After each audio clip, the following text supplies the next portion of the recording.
Have you ever had that feeling? You know the one. You present an idea, something you've been working on for weeks, something you are just absolutely convinced is brilliant, and you pitch it to your boss, your team, your partner, whoever, Hmm. and they just look at you with this blank stare.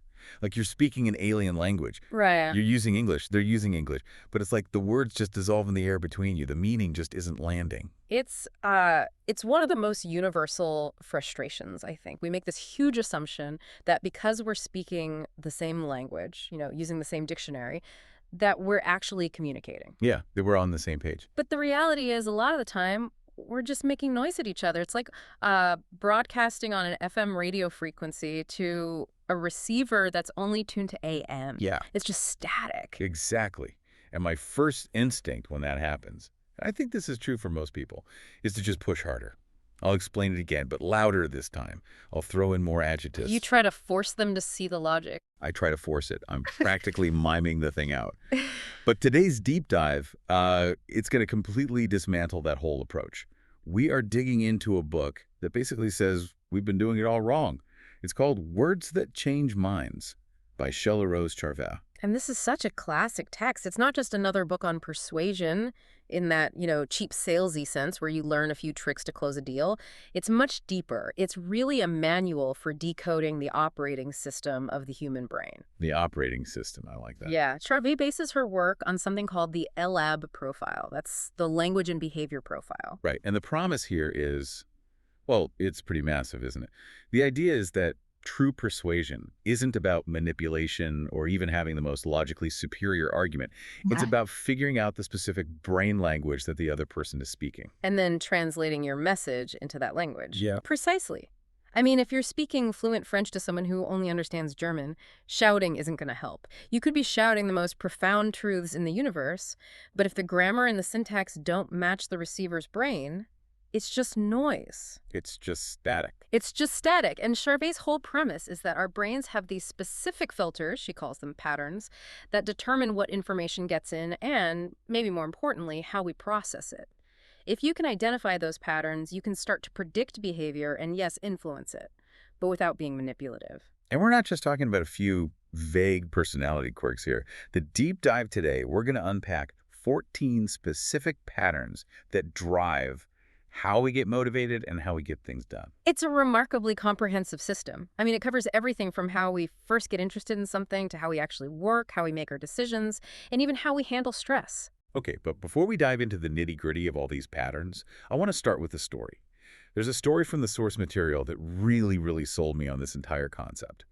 It's about the CEO of a mutual fund company. Ah, yes. And this story is the perfect before and after picture of why any of this stuff actually matters in the real world. This is a textbook example of the Ella profile in action.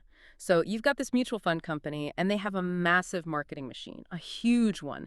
They even had a television program where they'd give out investment advice. So they're generating leads.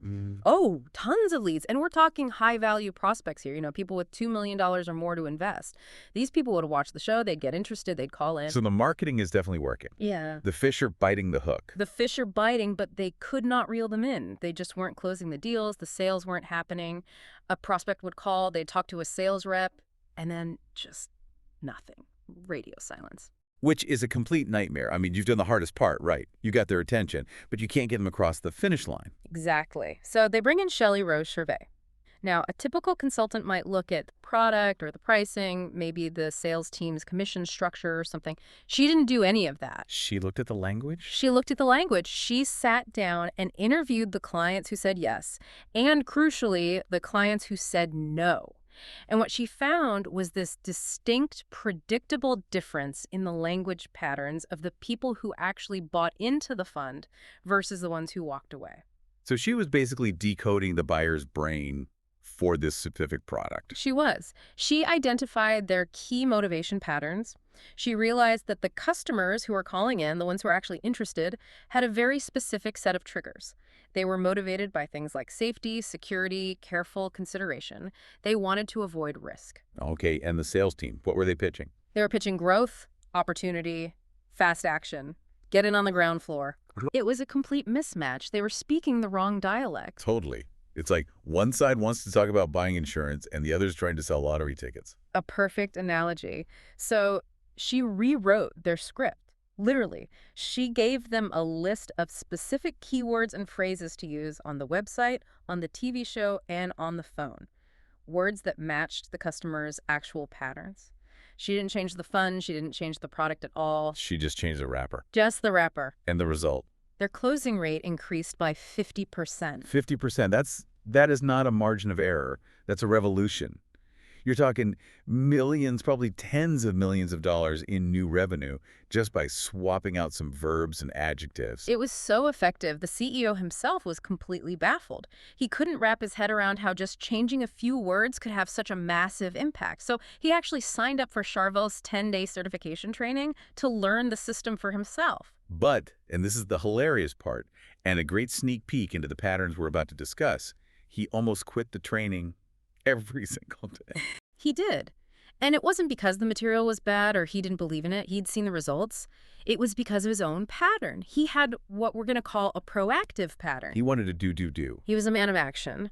So the idea of sitting in a classroom, learning theory, discussing abstract concepts, for him it was actual torture. He just wanted to get out there and use it. He wanted to skip to the action part. Which just goes to show you, right? Even when you know this stuff works, you are still a prisoner of your own filters unless you're really conscious of it.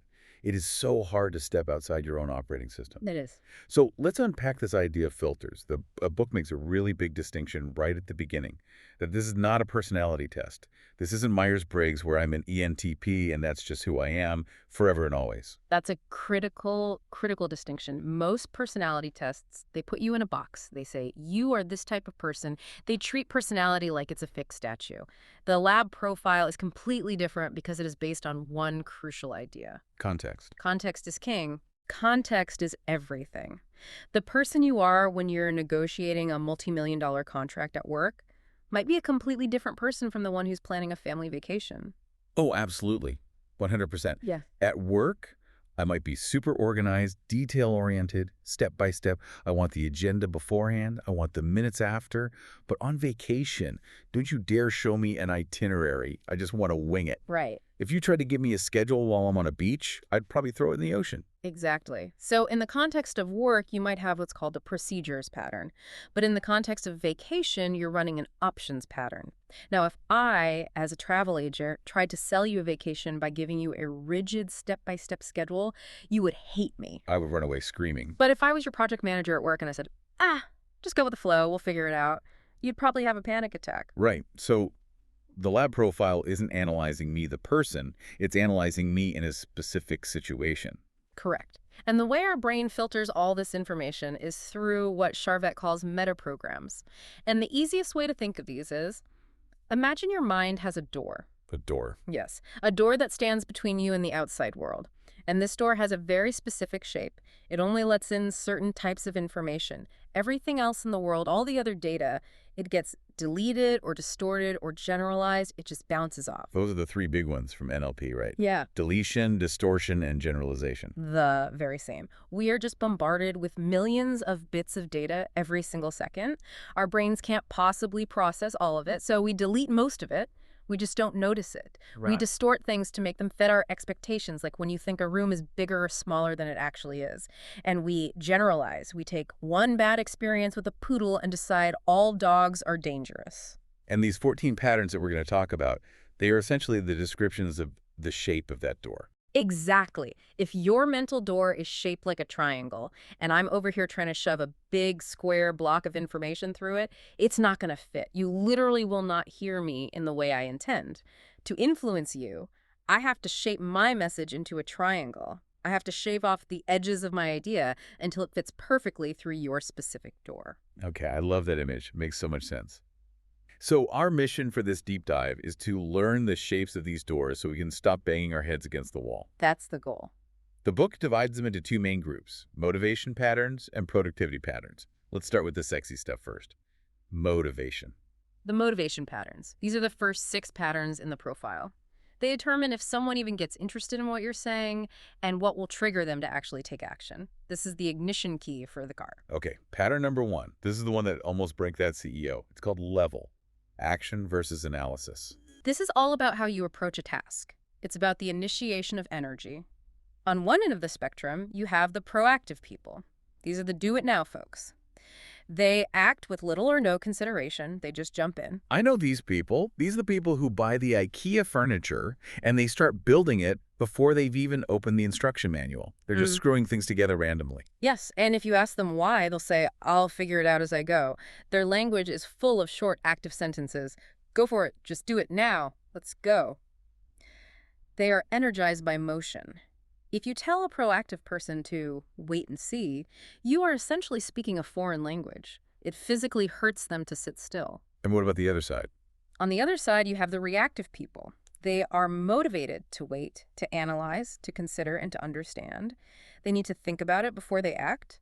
They feel unsafe if they have to move without understanding the full picture first. Okay, so let's play out a scenario here. Let's say I have a proactive boss, a real go-getter, and I send him an email that says, hey, here's that proposal. I'd like you to think about it and let me know your thoughts when you have a chance. You are likely dead in the water. Really? That sounds so polite. It's polite, but you've used a reactive trigger, think about it, on a proactive person. He doesn't want to think about it. He wants to get it done. In his mind, think about it is a delay tactic. It's code for this isn't important. A much better email would be, here's a proposal. Let's run with it. We can launch by Friday. Run with it. Launch. Action words. Got it. And conversely, if you run into a reactive person's office and say, let's just jump in and do this, they will immediately view you as reckless and unprepared. They will dig their heels in. For them, you need to say, I've gathered some information I'd like you to consider. Could you take some time to analyze the best approach here? You have to validate their need for analysis. You validate their process, and then they will feel safe enough to move. It's amazing, isn't it? Just changing the verb from do to consider can flip the entire emotional reaction from rejection to acceptance. It seems so small, but it's literally the difference between a green light and a red light in their brain. Okay, let's move on. Pattern number 2. This one is called criteria. Criteria. These are the hot buttons. These are the specific individual words that carry a huge emotional weight for a person in a given context. If you ask someone, what's important to you in a job, the words they use, like freedom or challenge, stability, respect, those words are their criteria. And the book has this really interesting rule about this. It calls it the bus stop principle. Can you explain that? This is one of Charvet's absolute core philosophies. She says, to get people to go somewhere with you, you first need to go to their bus stop. Meaning you have to meet them where they are, mentally. Exactly. And in the context of criteria, it means you must use their exact words. Not synonyms, not similar words, their exact words. This is where so many smart people mess up constantly. Because we're taught in school to use a thesaurus. Right. To vary our language. We think it sounds repetitive or simplistic to say the same word twice. But if someone tells you that respect is important to them in a workplace, and you try to persuade them by saying, well, we really value appreciation here at our company, you might think those are basically the same thing. They sound like synonyms to me. Respect, appreciation, it's the same general vibe. To you, yes. But to their brain, they are not. Respect is their hot button. That specific word is wired directly to their dopamine receptors. The word appreciation is just another word. It doesn't trigger the same chemical release. You have to parrot back their exact criteria. If they say they want a challenge, you offer them a challenge, not an interesting project. That is such a simple but powerful sales tip. Stop trying to sound clever with a thesaurus and just listen to the words people are literally handing you on a silver platter. It validates their entire reality. It sends a subconscious signal that says, I see you, I hear you, I am at your bus stop. When you use their words, they feel understood at a very deep, visceral level. Okay, pattern number 3. This one's my favorite. Direction. It's the classic carrot versus the stick. This one is huge. It really determines the fundamental direction of a person's motivation. Are they moving toward a goal they want to achieve, or are they moving away from a problem they want to avoid? So a toward person is all about the gain, the prize. Yes. They're motivated by words like achieve, get, attain, rewards, goals. They're focused on the finish line. And because they know where they're going, they're generally great at managing priorities. But, and here is their big blind spot, they often completely miss potential pitfalls along the way. They can be a bit naive about what could go wrong. You could say that. They're the optimist who books a beautiful beach vacation without checking to see if it's the middle of hurricane We're season. going to the beach. It'll be great. Exactly. Meanwhile, the away from person's first move is to check the 10-day weather forecast. The away from person is motivated by solving problems, avoiding pain, fixing things that are broken. They are energized by threats, problems, or looming deadlines. If I don't finish this report by Friday, my boss is going to kill me. That's the fuel for their fire. Precisely. They are excellent troubleshooters. They will see the potholes in the road before anyone else. But their blind spot is that they can have trouble focusing on the big, overarching goal because they get sidetracked by every little crisis that needs fixing. They can end up living in a constant state of crisis management mode. The source material has this incredible story about a client, a millionaire client, that just illustrates this so perfectly. Yes, this is a fascinating case study. I believe it was from John Overdorf, one of the trainers in this field. A man came to him for coaching and said, "My life is a total mess. I've been a millionaire 4 times." Which sounds like a weird humble brag at first, but it actually means he lost his entire fortune 3 times. Exactly. So they sat down and analyzed his patterns, and it turned out he had this fierce, powerful away from pattern when it came to money. He grew up poor and was absolutely terrified of being broke again. He was constantly running away from poverty. So when he had $0 in the bank, his motivation was probably sky high. Off the charts. He would work 20 hours a day, do whatever it took to get away from the problem of poverty. But, and here's the absolute tragedy of the pattern, as soon as he made the money, as soon as he hit that $1 million mark, He wasn't in poverty anymore. The problem was gone. the problem was solved. And since his entire motivational engine was fueled by moving away from that problem, his motivation just evaporated. He would stop working hard, he'd ignore important details, he would let things slide Until he lost it all and was right back in poverty, the place he was trying to avoid. and then the engine would roar back to life again. He was trapped in this brutal cycle because he had no toward strategy. He had nothing to move toward once the pain was gone. That is just mind-blowing. It really shows how these subconscious patterns can literally write the script of your entire life if you're not aware of them. It also dictates how you should sell something. If you're pitching to a visionary entrepreneur who is very likely toward, you talk about growth, market share, the future, achieving new heights. If you're pitching to an auditor whose entire job is literally to find mistakes and prevent problems. You talk about preventing risk, avoiding penalties, staying out of trouble with regulators. If you tell an auditor this new software will help you and your company achieve all your dreams, they will look at you like you have 2 heads. They want to know, will this prevent a compliance violation? You absolutely have to match the direction of their motivation. Okay, let's unpack pattern number 4. Source. This one's about where the judgment comes from. The internal or external judge. This pattern answers the question, how do you know you've done a good job? Do you just know it inside yourself, or does someone else have to tell you? So we have internal and external. Right. Internal people have their own standards built inside themselves. They are their own judge and jury. They decide. If you tell an internal person, hey, you did a great job on that report, and they don't think they did, they will just dismiss your feedback. They might even get annoyed by it. You don't know what you're talking about. The kerning on this font is off by half a pixel. Exactly. And they resist being told what to do.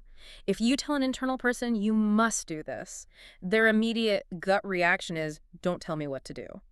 Whereas the external people, they need that feedback. They look for it. They crave it. They're data gatherers. They look to experts, to testimonials, to reviews, to feedback from their boss, to know if they're on the right track. They'll ask, did I do okay? Or what do the numbers say? They can feel a bit lost without that external validation. The book talks about a specific extreme type of internal person, the hyper-internal, and it calls it the macho pattern.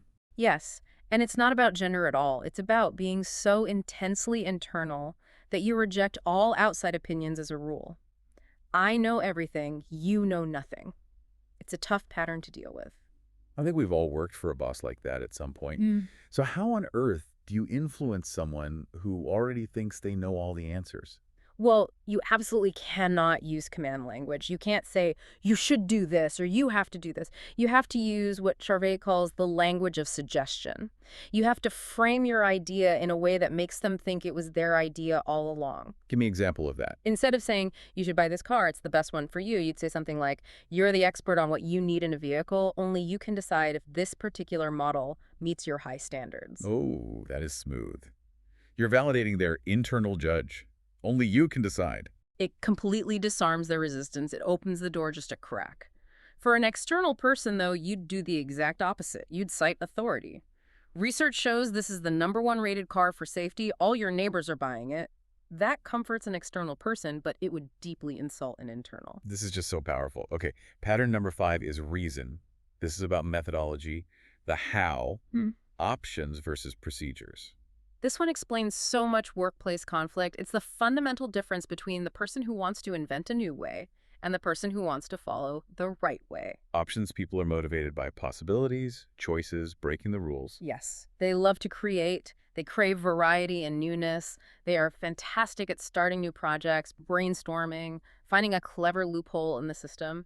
But they're often terrible at finishing things because finishing implies following a routine, and routine is like death to them. And the procedures people. They need a step-by-step process. Step 1, then step 2, then step 3. They have a deep-seated belief that there is a right way to do things, and they get very anxious and stuck if they don't have a how-to guide. They get great satisfaction from completing the process correctly. This is why assembling IKEA furniture is the ultimate relationship test, isn't it? It is the absolute classic options versus procedures conflict zone. The procedures person is there holding the manual saying, okay, the instructions say we have to find screw number 1142B before we can even think about moving to step 4. And the options person has already tossed the manual over their shoulder and is saying, look, I can figure this out. Let's just try putting this big board here. It looks about right. And they drive each other completely insane. The options person thinks the procedures person is a boring, rigid rule follower. The procedures person thinks the options person is a chaotic, reckless agent of destruction. But in a business, you really need both, don't you? You absolutely do. You need options people in your research and development department to invent the new product, and you need procedures people on the assembly line to manufacture it consistently and safely. If you put an options person on the assembly line, you're going to get some very creative widgets coming out the other end. And if you put a procedures person in charge of R&D, nothing new will ever get invented. It's about putting the right brain in the right seat on the bus. Okay, last motivation pattern for this section, decision factors. This is all about our relationship with change. This one is fascinating because it explains why some huge marketing campaigns and product launches just completely flop. This pattern measures how much and how often you need change in a given context. We have 4 types here, but let's focus on the big 3. Sameness, sameness with exception, and difference. Right. Sameness people want zero change. Absolutely none. They will stay in the same job for 30 years. They want the world to be stable and predictable. This is a pretty small slice, only about 5% of the population. They're the people who order the exact same dish at their favorite restaurant every single time they go. Then you have the big one, sameness with exception. This is the majority of people, about 65%. They want improvement, but not revolution. They like words like better, more, less, upgrade. They want the same iPhone, but with a better camera. They don't want a phone that is suddenly a sphere. They want evolution, not revolution. And then on the far end, you have the difference people. The radicals, the change agents, they want new, revolutionary, completely different. If something is old, it must be bad. They'll switch jobs or move cities frequently just for the sake of change. They get bored very, very easily. And the book uses the infamous New Coke debacle as the prime example of getting this wrong. It is the textbook failure of misreading this pattern. Coca-Cola had this iconic product. Their massive customer base was clearly in the sameness and sameness with exception camp. They just wanted their Coke. Maybe a slightly colder Coke or bigger Coke, but still Coke. But the marketing department tried to sell them difference. They changed the entire formula. They launched this huge campaign saying, it's new W, it's different, it's better. They tried to sell a difference concept to a sameness market, and the market revolted. People were hoarding old Coke. It was a catastrophe. They didn't want different. They wanted their Coke back. It's just amazing how misreading that one single pattern cost a global corporation hundreds of millions of dollars. Context is everything. In the world of technology, we often sell difference. The new iPhone is a revolution. But in the world of comfort food, we want sameness. We want reliability. Okay, that's a fantastic overview of the motivation patterns, how to get people interested in the first place. Now, let's shift gears into section 2, the productivity patterns. This is all about how people actually work once they are motivated. This is where the day-to-day friction really happens in an office. Oh, absolutely. These patterns explain why some meetings go on forever and why certain team projects feel like you're trying to herd cats. Let's kick it off with scope. This is the classic forest versus the trees. We have two modes here, specific and general. The specific person is highly detail-oriented. They think in linear sequences. They use proper nouns. They'll say, I spoke to Jim in accounting at precisely 2:15 p.m. on Tuesday about the Q3 audit. They build their understanding of the world from the bottom up, brick by brick. And what happens if you interrupt them while they're telling a story? They have to start all over again from the very beginning. So like I was saying, they literally can't jump to the big picture until they have built it up from all the necessary details. They need that unbroken chain of logic. Versus the general person. The big picture thinker. They want the overview first. Give them the executive summary. If you start drowning them in details right away, their eyes glaze over. They physically feel overwhelmed by too much data. They want the conclusion first, then maybe some supporting facts if needed. The book uses the index versus table of contents analogy, which I found really helpful. Yes, it's perfect. The general person looks at the table of contents first to understand how the entire book is organized. They want the shape of the information. The specific person, if they have a question, will go straight to the index to look up one precise fact or name. And the communication gap here can be so painful in a workplace. The general boss says, hey, just give me a quick update on the project. And the specific employee starts reciting a minute-by-minute chronological history of the last 3 weeks. And the boss is just tapping their foot thinking, for the love of God, get to the point. And the employee is thinking, he doesn't care about the details. He doesn't understand all the nuance and hard work that went into this. So how do you bridge that gap? You have to know your audience. If you're talking to a general person, start with the conclusion. The project is on track. Then pause. Ask if they want more details. If you're talking to a specific person, do not be vague. Don't just say, it's going fine. Give them the numbers. Give them the sequence. Feed them the details they crave. Okay, next up, attention direction. This one's about reading the room. This is self versus other. Now, this sounds a bit like selfish versus generous, but it's not that at all, is it? Not at all. It has nothing to do with morality. It's simply about where you place your attention during an interaction. The self person processes the content, they hear the words, they focus on their own internal reaction to the data being presented. As a result, they often completely miss nonverbal cues like tone of voice or body language. The book compares this pattern to Sheldon Cooper from The Big Bang Theory. It's a perfect example. He's a brilliant physicist, but he does not pick up on sarcasm, irony, tone, or facial expressions. He only hears the literal dictionary definition of the words being spoken. That is an extreme self pattern. He interprets the text, not the subtext. And the other pattern. They have an automatic unconscious reflex to read facial expressions, tone of voice, and body language. They prioritize rapport and the emotional temperature of the room. They often know you're upset or excited before you even say a single word. They're tuned into the emotional frequency of the interaction. So in a sales meeting, an other pattern salesperson is constantly reading the client's body language and adjusting their pitch on the fly. A self-pattern salesperson is just focused on delivering their script perfectly. Correct. And think about hiring. If you're hiring for a customer service position, you desperately need someone with an other pattern. If you hire a self-person for your customer complaint line, it will be an absolute disaster. They'll give the technically correct solution, but completely miss the customer's fury and frustration. They will solve the problem, but lose the customer forever. Moving on to stress response.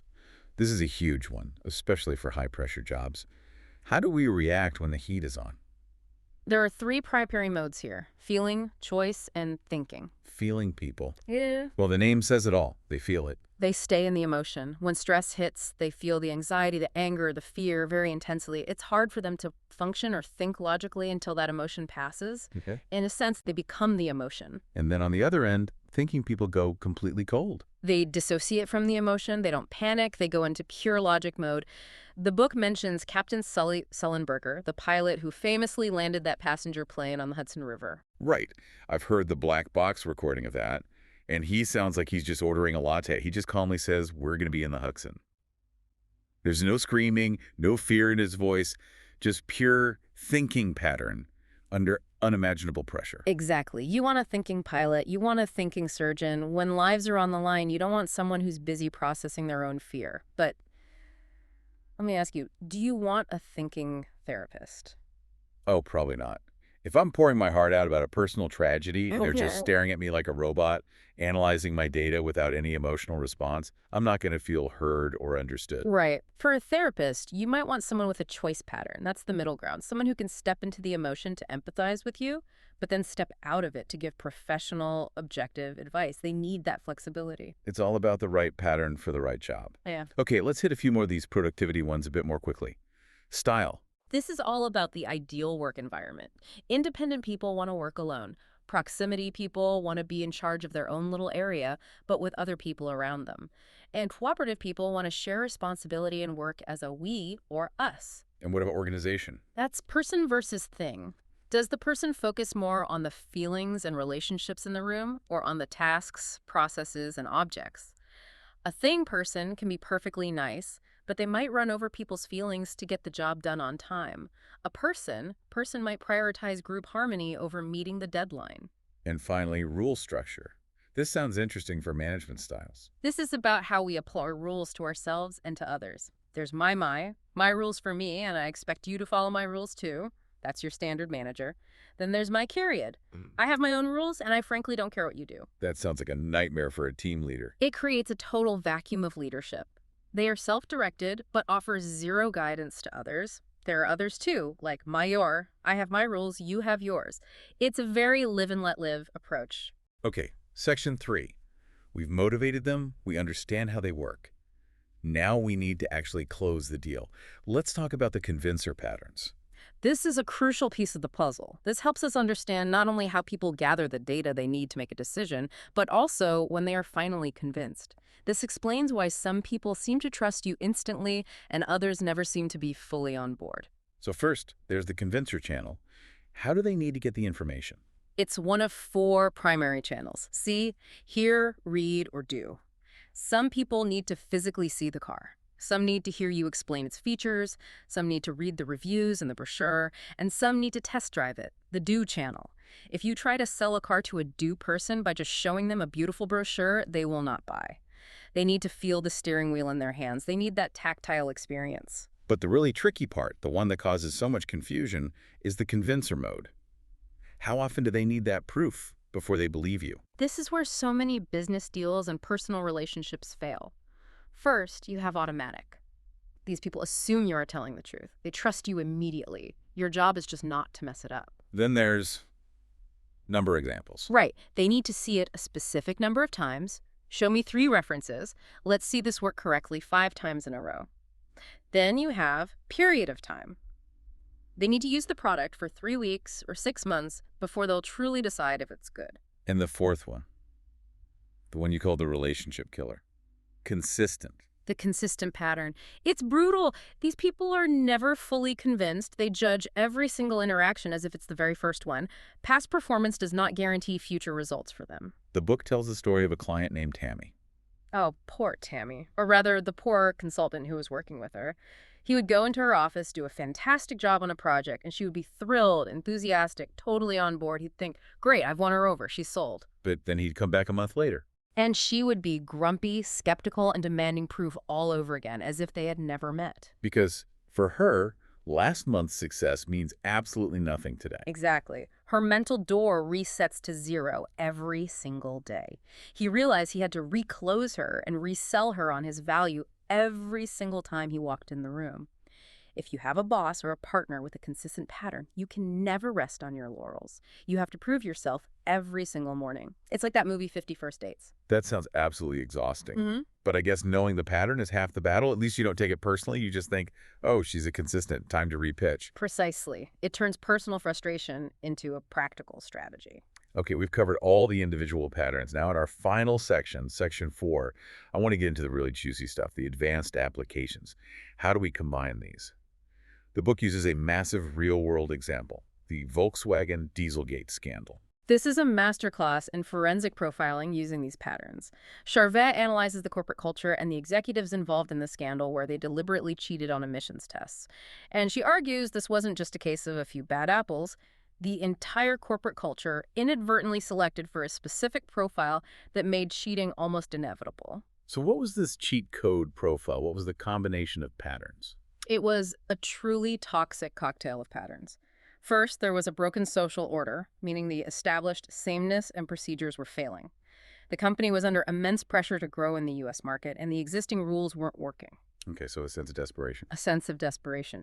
Second, the executives were highly external and reactive when it came to assigning blame. It was always, it's not our fault, the American regulations are too strict. They looked outside themselves for the problem. But, and this is the crucial part, they were extremely internal regarding their own internal logic. They walled themselves off from outside ethical standards. And they had a very powerful, charismatic leader who was promising a different revolutionary future. Right. So you have this perfect storm. You have employees who are external to their leader, meaning they follow orders blindly to get that external validation, but they are simultaneously internal about the morality of it all, meaning they create their own closed ethical loop where the ends justify the means. Cheating became the new procedure to achieve the toward goal of market dominance.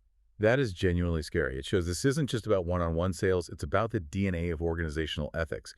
Let's talk about something a bit lighter: hiring and recruiting. This is probably the most practical day-to-day application of the lab profile. Most job ads are absolutely terrible because they are written by the hiring manager using their own patterns, not the patterns of the ideal candidate they need to attract. The join our happy family example. A classic mistake. A company needed a new coder, a lone wolf, a highly technical, independent troubleshooter. So the profile they needed was thing-oriented because they're focused on code, not people.